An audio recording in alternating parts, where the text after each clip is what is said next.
Students, welcome back to Kanishka commerce classes. इससे पिछली video में हमने कवर किया है आपकी मांग की अवधारणाओं को, मांग की मात्रा, मांग में परिवर्तन, मांग का नियम, मांग के नियम के परिवर्तन के कारण, मांग के नियम के लागू होने के कारण और मांग के नियम के अपवाद। आज इस वीडियो में हम लेकर चल रहे हैं आपकी क्लास 12 का चैप्टर 4 मांग की कीमत लोच, यानी कि मांग की लोच है क्या। इस वीडियो में आज करेंगे मांग की लोच का विचार कैसे, क्यों आया, मांग की लोच से आज क्या है और मांग की लोच की अवधारणाएं कौन कौन सी हैं। तो देखिए, सबसे पहले लोच क्या होता है? किसी भी वस्तु के घटने या बढ़ने की प्रवृत्ति, यानी कि ऐसी वस्तु या फिर कोई भी वस्तु जिसमें घटने या बढ़ने की क्या पाई जाती है, प्रवृत्ति पाई जाती है। जैसे किसी वस्तु में मान लीजिए ज्यादा लोच पाई जाती है, उसे हम दबाते हैं तो क्या है, वो वस्तु अपने साइज से क्या है, थोड़ी सी बढ़ जाती है, और जब वापस से हम उसका दबाव कम करते हैं तो वस्तु अपने साइज में वापस से आ जाती है। तो जो वस्तु ज्यादा बढ़ती है उसमें ज्यादा लोच पाई जाती है, जो वस्तु कम बढ़ पाती है उसमें कम लोच पाई जाती है, यानी कि जो अपने साइज में परिवर्तन नहीं करती। जैसे मान लीजिए हम हमारे पारिवारिक जीवन में या फिर हमारे जो दैनिक जीवन में हम क्या करते हैं, आटा लगाते हैं तो मम्मी नॉर्मल बोलती है कि आटे में लोच कम लगा है तो आज रोटियां थोड़ी अच्छी नहीं बनी। तो जैसे आटे में हम लोच लगाते हैं तो आटा हमारा क्या हो जाता है, बढ़ जाता है। यानी कि लोच क्या हुआ, किसी भी वस्तु के घटने या बढ़ने में जो दबाव, यानी कि उस पर जब हम दबाव डालते हैं तो कोई वस्तु घटती है, बढ़ती है, उसको हम क्या कहते हैं, लोच कहते हैं। इसी तरीके से देखिए, उसमें थोड़ा सा परिवर्तन किया हमने तो उसमें, यानी कि जो वस्तु थी उसमें हमने परिवर्तन किया, दबाव डाला, उसमें थोड़ा सा परिवर्तन किया तो उसमें क्या आ गई, लोच आ गई। तो सेम ऐसे ही मांग का जो नियम हमने पढ़ा था कि मांग की जो वस्तु की जो कीमत है उसमें थोड़ा सा परिवर्तन करने से मांग में परिवर्तन हो जाता है। तो लोच भी कुछ इस तरीके से ही है। तो मांग की लोच, सबसे पहले देखते हैं मांग की लोच का विचार आया कैसे, मांग की अवधारणाएं लागू होने के बाद भी क्यों मांग की लोच को लागू किया गया, यानी कि मांग की लोच का विचार लाया गया। जैसे कि हमें पता है मांग का नियम क्या कहता है, जब वस्तु के मूल्य में वृद्धि होती है, जैसे कि मांग का नियम क्या कहता है, जब वस्तु के मूल्य में वृद्धि होती है तो वस्तु की मांग कम हो जाती है। वस्तु जो हम खरीदते हैं उसकी वस्तु के मूल्य में, कीमत में अगर क्या होती है, बढ़ोतरी होती है तो हम क्या करते हैं, उस वस्तु की मांग को कम कर देते हैं। और इसी प्रकार से जब वस्तु के मूल्य में कमी आती है तो हम मांग में क्या कर देते हैं, वृद्धि कर देते हैं। ये हमने पढ़ा था मांग के नियम में। तो यह नियम हमें मूल्य में परिवर्तन बता रहा है और मांग में वृद्धि या कमी को बता रहा है, लेकिन यह हमें यह नहीं बताता कि मांग में कितना परिवर्तन हुआ है, यानी कि कितनी मांग तो बढ़ी है और कितनी मांग घटी है। यानी कि मांग में परिवर्तन तो इसने बता दिया कि या तो कम होगी या फिर ज्यादा होगी, लेकिन कितनी होगी ये भी तो हमें पता होना चाहिए ना। तो यह हमें कौन बताता है कि मांग में कितना परिवर्तन हुआ, यानी कि मांग की मात्रा में कितना परिवर्तन हुआ, ये हमें कौन बताती है, मांग की लोच बताती है। तो साफ साफ हमें अब पता चल रहा है कि जो नियम है मांग की लोच का जो विचार है, यह हमें बताता है कि मांग का जो नियम जो हमें यह नहीं बता पा रहा था कि मांग की मात्रा में कितना परिवर्तन हुआ, वो अब यह बता सकता है। तो हम क्या कह सकते हैं, मांग की मात्रा के परिवर्तन को जानने के लिए, मांग की मात्रा में परिवर्तन को जानने के लिए जिस तकनीकी या विचार को अर्थशास्त्रियों के द्वारा प्रस्तुत किया गया उसे ही क्या कहा, मांग की लोच कहा गया। एक बार मैं फिर रिपीट कर रही हूँ कि मांग की मात्रा में परिवर्तन को जानने के लिए जो तकनीकी विचार अर्थशास्त्रियों के द्वारा जारी किया गया है, लागू किया गया है, प्रस्तुत किया गया, वही क्या कहलाता है, आपका मांग की लोच कहलाता है। आगे देखिए, मांग की लोच का आशय क्या है। मांग की लोच का मतलब है वस्तु के मूल्य, उपभोक्ता की आय, संबंधित वस्तु का मूल्य एवं विज्ञापन खर्च में परिवर्तन के फलस्वरूप मांग में होने वाले परिवर्तन की मात्रा की माप से संबंधित है। तो हम क्या कह सकते हैं, देखिए क्या पढ़ा था हमने कि कोई भी वस्तु है वो किससे प्रभावित होती है, यानी कि उसकी जो मांग है वो किससे प्रभावित होती है, वस्तु की स्वयं की कीमत से, संबंधित वस्तु से, संबंधित वस्तु यानी कि उसके मूल्य में परिवर्तन होने से, उपभोक्ता की आय में परिवर्तन होने से, उपभोक्ता की रुचि वगैरह में परिवर्तन होने से, या फिर कोई भी विज्ञापन वगैरह का खर्च आप लगाते हो उसके ऊपर, उस विज्ञापन के खर्च के कारण, यानी कि उसमें जो परिवर्तन होता है उसके कारण। तो किसी भी वस्तु में जो, यानी कि किसी भी वस्तु की जो मांग है वो इन तत्वों से प्रभावित हो रही थी।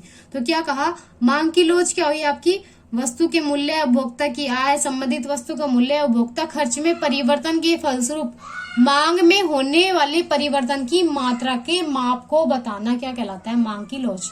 यानी कि इन सभी कारणों से क्या, जो आपकी मांग की मात्रा में जो परिवर्तन आया उसे हम क्या कहते हैं? मांग की लोच कहते हैं। यह मांग की मात्रा, यानी कि मांग की जो मात्रा आप कर रहे हो वो वस्तु की मात्रा, वस्तु के मूल्य, उपभोक्ता की आय या फिर संबंधित वस्तुओं का मूल्य, विज्ञापन खर्च के मध्य परिमाणात्मक संबंध को व्यक्त करता है। तो हम कह सकते हैं मांग की लोच क्या है? जो मांग की मात्रा है और मांग की मात्रा को प्रभावित करने वाले जो तत्व हैं उन सभी के बीच में परिमाणात्मक संबंध को मांग की लोच कहते हैं। तो अब देखिए मांग की लोच की अवधारणा को कितने भागों में बांटा गया है। मांग की लोच की अवधारणा को मांग की मूल्य लोच या कीमत लोच, मांग की आय लोच और मांग की आड़ी लोच। एक इसमें हम मांग की विज्ञापन लोच भी शामिल कर लेते हैं, यानी कि विज्ञापन के कारण जो परिवर्तन हुआ वो सब किसमें आता है? मांग की विज्ञापन लोच के अंतर्गत। तो आपके सिलेबस में सिर्फ आपकी मांग की मूल्य लोच यानी कि कीमत लोच के बारे में बताया है, यानी कि आपके 12th के स्टैंडर्ड के हिसाब से सिर्फ आपको पढ़ना क्या है? मांग की कीमत लोच या मूल्य लोच। आगे की जो चीजें हैं वो स्टैंडर्ड आपका बढ़ने के बाद आप सीख लेंगे। तो देखिए मांग की कीमत लोच होती क्या है? मांग की मूल्य या कीमत लोच यह स्पष्ट करती है कि एक वस्तु के मूल्य में परिवर्तन होने पर उसकी मांग में कितना परिवर्तन होगा। तो साफ साफ नाम से ही हमें पता चल रहा है मांग की कीमत लोच। कीमत यानी कि प्राइस या फिर मूल्य और लोच परिवर्तन। तो कीमत में परिवर्तन होने से, एक वस्तु के मूल्य में परिवर्तन होने से उसकी मांग में कितना परिवर्तन होगा, यह हमें कौन बताती है? मांग की कीमत लोच बताती है। आगे देखिए श्रीमती जॉन रॉबिन्सन है आपकी एक अर्थशास्त्री, जिन्होंने मांग की लोच की एक परिभाषा दी है। मांग की लोच किसी कीमत अथवा उत्पादन पर कीमत में अल्प परिवर्तन के परिणाम स्वरूप मांगी जाने वाली मात्रा के अनुपातिक परिवर्तन में, देखो क्या कहा, मांग की जो लोच है किसी कीमत पर या फिर उत्पादन स्तर पर, कीमत में आप क्या करते हो? अल्प परिवर्तन, थोड़ा सा परिवर्तन करते हो, उसके परिणाम स्वरूप मांगी जाने वाली मात्रा में अनुपातिक परिवर्तन में कीमत के अनुपातिक परिवर्तन से भाग देने पर प्राप्त होती है। यानी कि क्या कहा, कोई भी आपने कीमत स्तर ले लिया या फिर उत्पादन का एक स्तर ले लिया, उस उत्पादन के स्तर पर आप क्या कर रहे हो? कीमत में थोड़ा सा परिवर्तन कर रहे हो। थोड़ा सा परिवर्तन करने के परिणाम स्वरूप आपकी जो मांगी जाने वाली मात्रा है उसमें जो अनुपातिक परिवर्तन हो रहा है और जो कीमत का अनुपातिक परिवर्तन हो रहा है, उन दोनों का अनुपात निकालना यानी कि भाग देकर प्राप्त करना क्या कहलाता है? आपका मांग की लोच कहलाता है, यानी कि मांग की कीमत लोच। इसको दूसरे तरीके से हमें इस तरीके से लिख सकते हैं कि किसी कीमत पर मांग की लोच, किसी कीमत पर मांग की लोच कीमत में थोड़े परिवर्तन के प्रति उत्तर में, यानी कि जवाब में क्रय की गई मात्रा के अनुपातिक परिवर्तन को कीमत के अनुपातिक परिवर्तन से भाग देने पर प्राप्त होती है। क्या कहा? किसी कीमत पर मांग की जो लोच है, कीमत में आप थोड़ा सा क्या कर रहे हो? परिवर्तन कर रहे हो। थोड़ा सा परिवर्तन करने के प्रति उत्तर में जो आप क्रय कर रहे हो किसी भी वस्तु की मात्रा, उसमें अनुपातिक परिवर्तन को कीमत के अनुपातिक परिवर्तन से भाग दे दिया जाता है, जिसे हम फॉर्मूले के रूप में लिख सकते हैं किस तरीके से? मांग की कीमत लोच बराबर मांग की मात्रा में अनुपातिक परिवर्तन डिवाइड बाई कीमत में अनुपातिक परिवर्तन। क्या है फॉर्मूला हमारा? मांग की कीमत लोच, मांग की कीमत लोच क्या हुई? मांग की मात्रा में अनुपातिक परिवर्तन। देखो ऊपर क्या लिया हमने? मांग की मात्रा में अनुपातिक परिवर्तन को, यानी कि मांग की जो मात्रा उसमें कितना चेंज हो रहा है, पहले आपकी कितनी थी और परिवर्तन होने के बाद यानी कि कीमत में जब आपका परिवर्तन हुआ तो आपकी मांग कितनी हो गई, वो उसका अनुपातिक परिवर्तन डिवाइड कीमत में अनुपातिक परिवर्तन। अब देखिए इस फॉर्मूलों को हम अच्छी तरह से समझ सकते हैं। अचर चर और चर चर। अचर चर वो होती हैं जिनमें बदलाव नहीं कर सकते आप, जैसे कि 1 2 3 वगैरह ये और सेकंड चर हो गए चर वो जिनमें आप क्या कर सकते हो? परिवर्तन कर सकते हो। एक आपकी आश्रित चर होती है, एक होता है स्वतंत्र चर।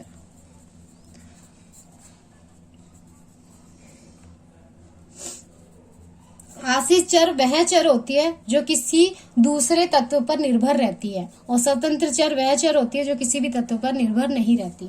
तो स्वतंत्र चर हमेशा क्या है? स्वतंत्र है, और आश्रित चर या किसी ना किसी वस्तु पर या तत्व पर क्या रहती है? निर्भर रहती है। तो इस जगह हमारा जो मांग है वो किस पर निर्भर है, कीमत पर निर्भर है। किसके ऊपर निर्भर है, मांग की मात्रा में परिवर्तन किस कारण हो रहा है, कीमत में परिवर्तन के कारण हो रहा है।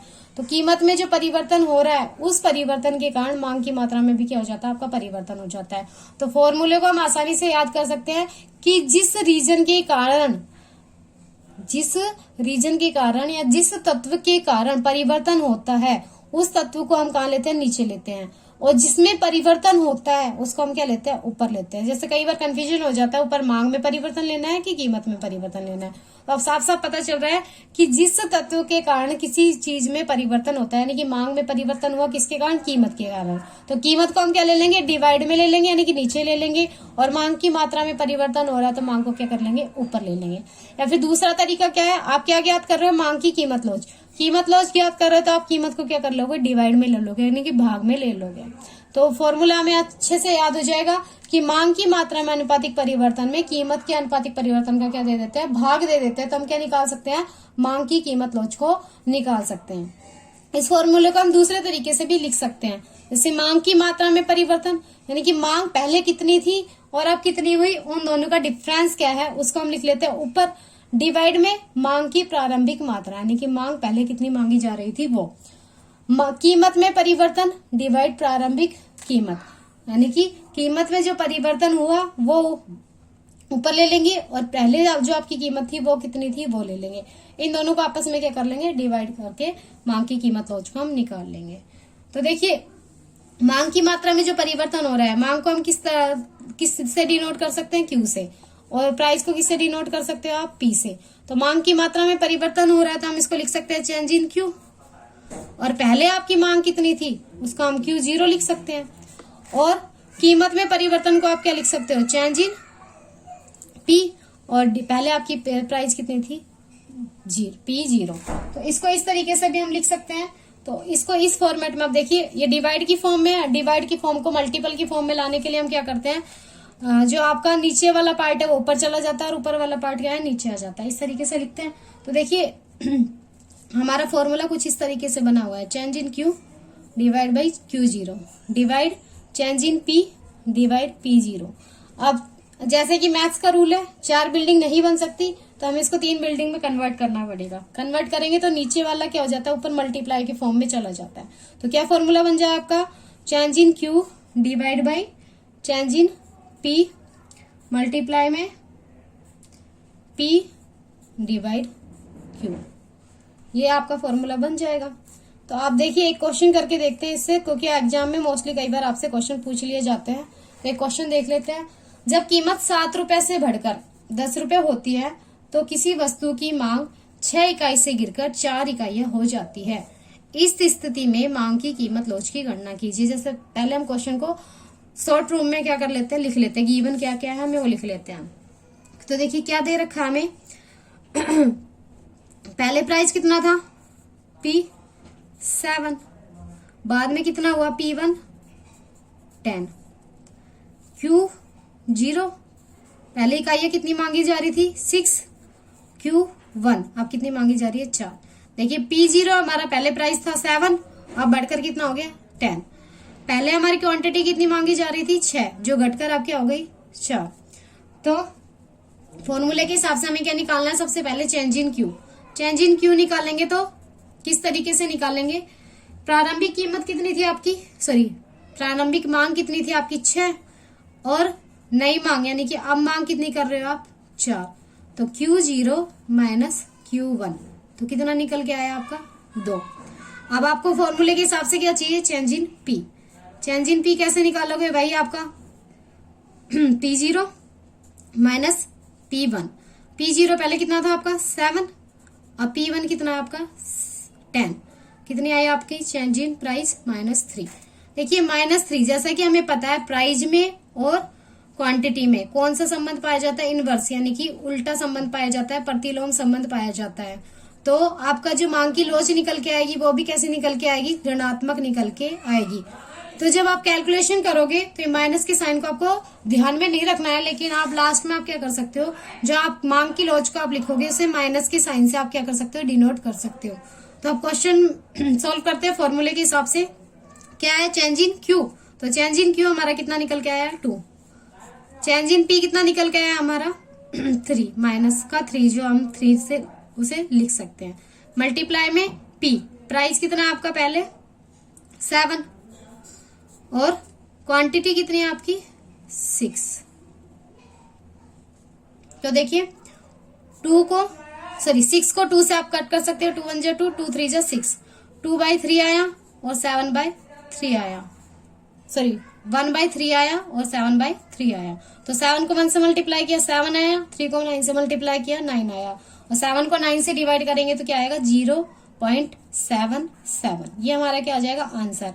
और इसको आप किससे माइनस से डिनोट कर सकते हो क्योंकि मांग की लॉज क्या होती है आपकी ऋणात्मक होती है। आज की वीडियो में हम इतना ही करेंगे, आगे देखेंगे हम अगली वीडियो में मांग की लॉज के प्रकार, यानी कि मांग की जो मूल्य लॉज है उसको कितनी श्रेणियों में आपने विभक्त किया हुआ है, जो कि आपके एग्जाम के पॉइंट ऑफ व्यू से बहुत बहुत बहुत ज्यादा इंपॉर्टेंट है, जिसमें से मोस्टली आपके क्वेश्चंस बनते हैं एग्जाम में, चाहे वो आपका 12th का एग्जाम ले लीजिए या कोई भी कम्पिटिटिव एग्जाम ले लीजिए, नेट हो चाहे RAS हो चाहे IAS हो, जिसमें जो आपकी मांग के जो क्वेश्चन पूछे जाते हैं वो बहुत ज्यादा पूछे जाते हैं। तो उस वीडियो को बिल्कुल मिस मत करना।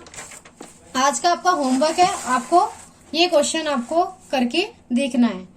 अगर ये क्वेश्चन समझ में नहीं आए तो वीडियो के साथ में अपने कमेंट को डालना, तो कल की वीडियो में इस क्वेश्चन को हम क्या कर लेंगे डिस्कस कर लेंगे अगर आपको प्रॉब्लम होगी तो। आज की वीडियो में इतना ही। Thank you.